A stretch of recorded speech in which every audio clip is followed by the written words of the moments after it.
You like spaghetti?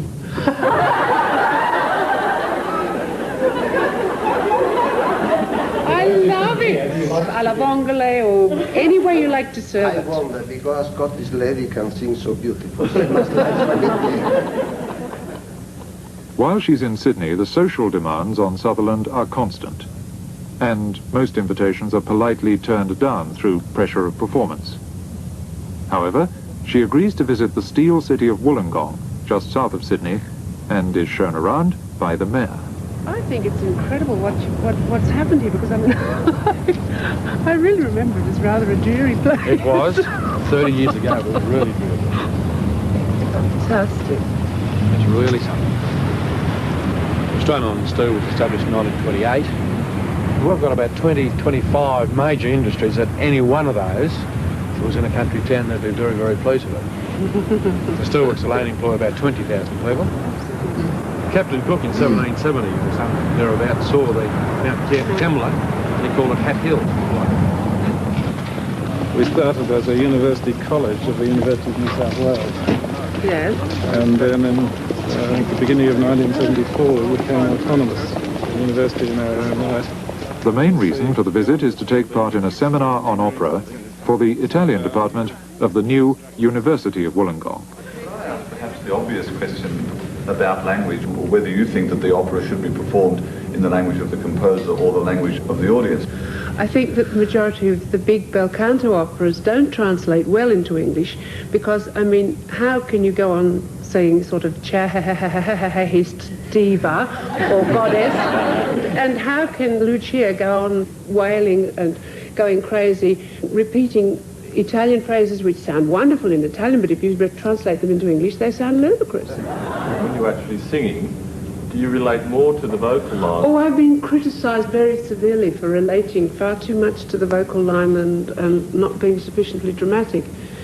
But I think that the composer has written the vocal line to the best of his ability to express the feelings that he wants.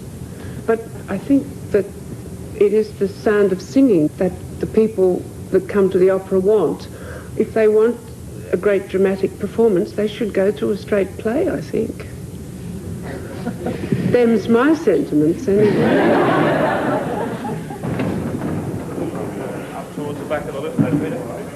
I think sometimes the general public doesn't realise the amount of work that goes into the preparation of a new production.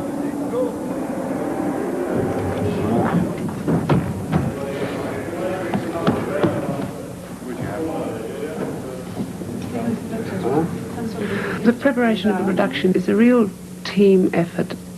The great thing is when it all gets together and gets up there on the stage and everything begins to come together.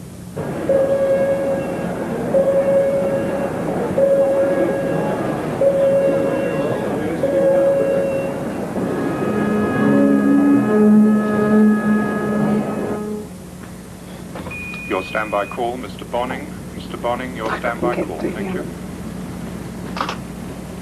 The glue off the other night, I found that it stuck like crazy to my makeup. Have you not got any good? Yes, I do have some.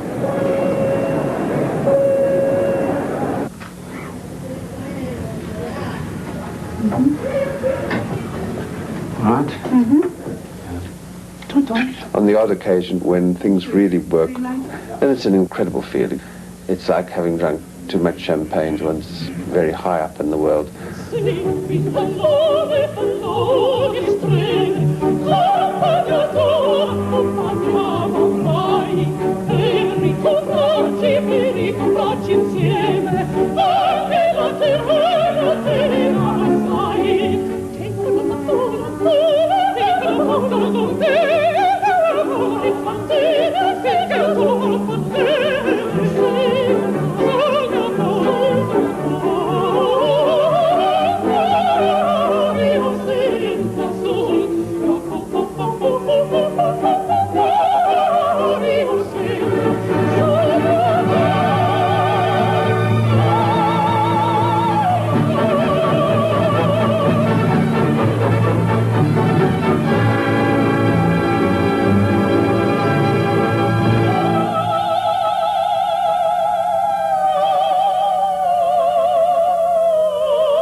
Sutherland left home in 1951, and it was 14 years before she returned to Australia for the Sutherland Williamson opera season, for which Bonning was artistic director.